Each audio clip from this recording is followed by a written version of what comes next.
बिस्मिल्लाहिर्रहमानिर्रहीम। अस्सलाम वालेकुम। Welcome to our channel Information Factory. नाज़रीन, इस कायनात में अल्लाह ताला ने बहुत सी मखलूक़ात को पैदा किया है, जिनमें से कुछ को तो इंसान जान सका है और कुछ ऐसी हैं जिनका अभी तक कोई इल्म नहीं है। जिस तरह से अल्लाह ने ज़मीन पर इंसानों को अपनी इबादत के लिए पैदा किया है, बिल्कुल इसी तरह आसमानों पर फ़रिश्तों को अल्लाह ताला ने अपनी इबादत के लिए मामूर कर रखा है। और फ़रिश्तों को अल्लाह ताला ने इंसानों से पहले पैदा किया था, मगर कितना वक्त पहले पैदा किया था, इसका कहीं भी कोई भी ज़िक्र मौजूद नहीं है।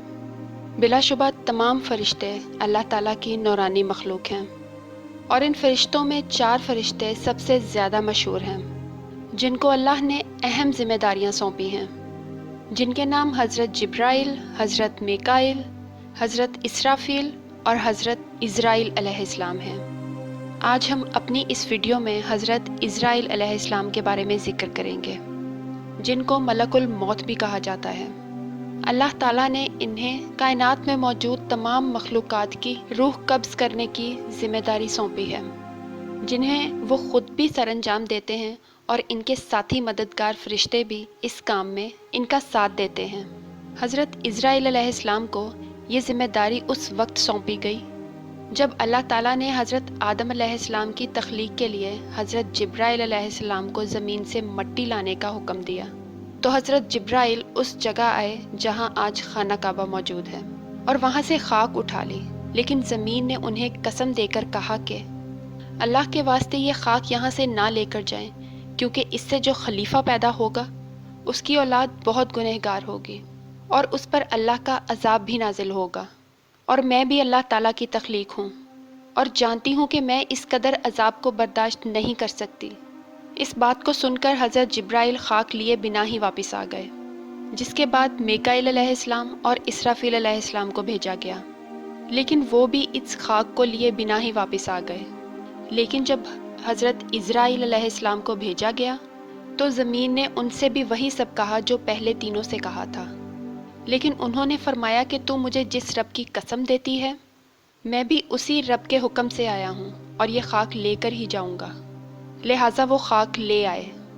तब अल्लाह ताला ने फरमाया कि इज़राइल, तुम्हारा दिल इन मामलात में बहुत सख्त है कि तुम किसी के भी मातम मनाने पर या कसम देने पर या किसी को रोता देखकर अपना इरादा नहीं बदलोगे।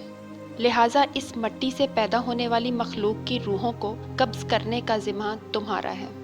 तब हज़रत इज़राइल अलैहिस्सलाम ने फरमाया कि ए अल्लाह, तब तो आदम की औलाद मुझे अपना दुश्मन समझेगी। फिर अल्लाह ताला ने फरमाया कि तुम फिक्र ना करो, मैं हर इंसान के मौत की वजह मुकर्रर करूँगा। इस तरह वो ख़ुद को इसका ज़िम्मेदार समझेंगे, ना कि तुम्हें इसका कसूरवार जानेंगे। इन फ़रिश्तों को अल्लाह ताला ने ये भी सलाहियत दी है कि वो इंसानी शक्ल में भी ज़ाहिर हो सकते हैं, और कई रवायात में हज़रत इज़राइल अलैहिस्सलाम का इंसानी शक्ल में अंबिया कराम से मुलाकात का ज़िक्र भी मौजूद है। सफ़र मेराज में जब हज़रत मोहम्मद सल्लल्लाहु अलैहि वसल्लम ने हज़रत इज़राइल अलैहिस्सलाम को उनकी असल शक्ल में देखा तो उनके 4 मुँह थे। पूछने पर बताया गया कि इनका सामने का मुँह नूर से बना है, जिससे वो मोमिन और नेक लोगों की रूहों को कब्ज़ करते हैं, जबकि पिछला मुँह आग से बना है, जिससे वो कफ़ार और मुश्रिकीन की दर्दनाक तरीके से रूह कब्ज़ करते हैं। इनका दायां मुंह गज़ब से बना है, जिससे वो गुनहगार ईमान वालों की, और बायां मुंह कहर से बना है, जिससे वो मुनाफिकीन की रूह कब्ज़ करते हैं। जबकि इनकी जिसामत इतनी बड़ी है कि अगर इनका एक कदम मशरिक़ में हो तो दूसरा मग़रिब में होगा। इनके भी 4 पर हैं, लेकिन वो परिंदों जैसे नहीं हैं, जिनको सिर्फ समझाने की गर्ज से बयान किया गया है। इनके पाँव ज़मीन पर, जबकि उनका सर आसमानों से भी बहुत ऊपर तक है, जिसका कोई इंसान सोच भी नहीं सकता। अंबिया कराम और नेक लोगों की रूहों को कब्ज़ करने के लिए हज़रत इज़राइल अलैहिस्सलाम खुद आते हैं, जबकि आम लोगों की रूहों को कब्ज़ करने के लिए उनके नुमाइंदे ये काम सरअंजाम देते हैं। हज़रत मूसा अलैहिस्सलाम अल्लाह ताला के लाडले और जलीलुल कद्र पैगंबर थे।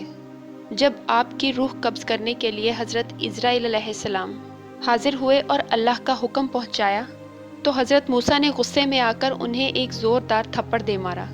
ये थप्पड़ इतनी ज़ोर का था कि उससे उनकी एक आँख ही निकल गई।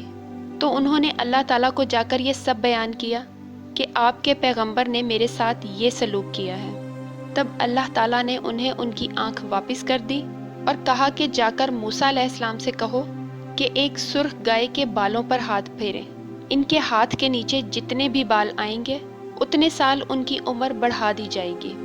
जब हज़रत इज़राइल अलैहिस्सलाम ने वापस आकर हज़रत मूसा अलैहिस्सलाम को ये सब बताया तो उन्होंने सवाल किया कि इसके बाद मेरे साथ क्या होगा। तब हज़रत इज़राइल अलैहिस्सलाम ने जवाब दिया कि कुल्लु नफ्सिन ज़ायक़तुल मौत, यानी हर एक को मौत का मज़ा चखना है, तो इसके बाद भी आपको मौत ही आनी है। तो हज़रत मूसा अलैहिस्सलाम ने फरमाया कि फिर अभी मेरी रूह को कब्ज़ कर लो। ये रवायत सही मुस्लिम और सही बुखारी दोनों में मौजूद है। इसी तरह हज़रत सुलेमान अलैहिस्सलाम के दौर में एक इंसान आपके दरबार में हाजिर हुआ तो हज़रत सुलेमान अलैहिस्सलाम के एक वज़ीर को बहुत हैरत ज़दा नज़रों से देख रहा था। उसके दरबार से जाने के बाद जब हज़रत सुलेमान अलैहिस्सलाम ने अपने वज़ीर को बताया कि वो मलकुल मौत थे, ये बात सुनकर वो शख्स बहुत घबरा गया और हज़रत सुलेमान अलैहिस्सलाम से अर्ज़ किया कि आपकी हवाओं पर हुक्मरानी है, आप इनको हुक्म दे कि मुझे यहाँ से बहुत दूर हिंदुस्तान की सरजमीन पर ले जाएं, जो कि यहाँ से कई दिनों की मुसाफत पर है। तो हज़रत सुलेमान अलैहिस्सलाम ने उसको भेज दिया। अगले दिन हज़रत इज़राइल अलैहिस्सलाम दरबार में दोबारा हाजिर हुए। जब उनसे पूछा गया कि आप कहाँ से तशरीफ़ ला रहे हैं और कल मेरे एक वज़ीर को आप घूर क्यों रहे थे, तो उन्होंने जवाब दिया कि मुझे अल्लाह की तरफ से हुक्म हुआ था कि इस शख्स की हिंदुस्तान की ज़मीन पर रूह कब्ज़ करो, जो कि यहाँ से कई दिनों की मुसाफत पर है।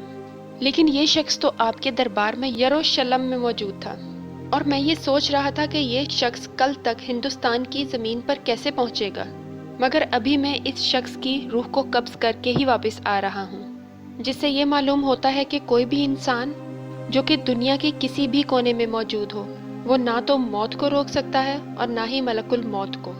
अल्लाह ने इस कायनात के हर मकाम तक मलकुल मौत को रसाई दी है, जहाँ वो जब चाहें जैसे चाहें पहुँच सकते हैं। क़यामत के दिन जब शैतान की मौत का वक्त आ जाएगा तो वो डर की वजह से समुंदर के एक हिस्से से गोता लगाकर जब दूसरी जानिब से निकलेगा तो वहाँ पर हज़रत इज़राइल पहले से मौजूद होंगे। इसके बाद जब वो फिर गोता लगाकर तीसरे कोने से निकलने की कोशिश करेगा तो वहाँ भी हज़रत इज़राइल अलैहिस्सलाम पहले से इसका इंतज़ार कर रहे होंगे। इस तरह वो भी मौत से बच नहीं सकेगा और हज़रत इज़राइल अलैहिस्सलाम उसकी रूह को भी कब्ज़ कर लेंगे। कायनात में वाहिद हस्ती हज़रत मोहम्मद सल्लल्लाहु अलैहि वसल्लम की है, जिनकी रूह को कब्ज़ करने के लिए हज़रत इज़राइल अलैहिस्सलाम को ये हुक्म था कि ना तो मेरे महबूब की इजाज़त लिए बग़ैर उनके घर में दाखिल होना और ना ही उनकी इजाज़त के बग़ैर उनकी रूह को कब्ज़ करना, बल्कि अगर वो दुनिया में रहना चाहें तो रहने देना, वरना बता देना कि अल्लाह ताला उनसे मुलाकात के शौक़ में है। फिर आप सल्लल्लाहु अलैहि वसल्लम से इजाज़त मिलने पर आप सल्लल्लाहु अलैहि वसल्लम की रूह को कब्ज़ किया गया और ये इजाज़ सिर्फ़ आपको मिला। कुदरत का कानून है कि दुनिया में हर चीज़ को मौत आनी है सिवाय अल्लाह ताला की ज़ात के। क़यामत के दिन अल्लाह ताला 3 बार पूछेंगे कि आज कोई है मेरी बराबरी का, आज के दिन किसकी बादशाहत है, आज के दिन कौन है दुनिया का हुक्मरान, मेरे अलावा अगर कोई खुदा है तो सामने आए। जब अल्लाह ताला की पैदा की हुई तमाम मखलूक को मौत आ जाएगी तो सिर्फ 4 फरिश्ते बाकी रह जाएंगे, लेकिन हज़रत इज़राइल एक एक करके बाकी तीनों फरिश्तों की रूह को भी कब्ज़ कर लेंगे, मतलब हज़रत जिब्राइल, हज़रत मीकाइल, हज़रत इसराफील की रूह को। इसके बाद अल्लाह ताला हज़रत इज़राइल अलैहिस्सलाम को फरमाएंगे कि जब मैंने इंसान को पैदा किया तो इनकी मौत का निज़ाम भी बना दिया, जो कि अब ख़त्म हो चुका है और कायनात की हर चीज़ को मौत आ चुकी है, लिहाजा अब तुम भी मर जाओ। और यूं मलकुल मौत को अल्लाह के हुक्म से मौत आ जाएगी और पूरी कायनात में सिर्फ अल्लाह का नूर और वजूद रह जाएगा, जो कि हमेशा रहने वाला है, जिसके बाद फिर से अल्लाह सबको ज़िंदा करेगा। इंसान दुनिया में चाहे जितनी ही तरक्की क्यों ना कर ले, चाहे जितनी ज़्यादा इजादात क्यों ना कर ले, मगर मौत को आने से नहीं रोक सकता। जैसा कि इरशाद बारी ताला है, कुल्लु नफ्सिन ज़ायक़तुल मौत, हर चीज़ ने मौत का मज़ा लाजमी चखना है, जो कि एक हकीकत है। तो नाज़रीन, आपकी इस बारे में क्या राय है? अपनी राय का इज़हार कमेंट सेक्शन में ज़रूर कीजिएगा। مزید اس طرح کی انفارمیٹیو ویڈیوز دیکھنے کے لیے ہمارے چینل کو سبسکرائب کریں اور بیل کے آئیکن پر ضرور کلک کریں۔ ویڈیو اچھی لگے تو لائک کا بٹن دبانے کے ساتھ ساتھ شیئر ضرور کیجیے گا۔ فی امان اللہ۔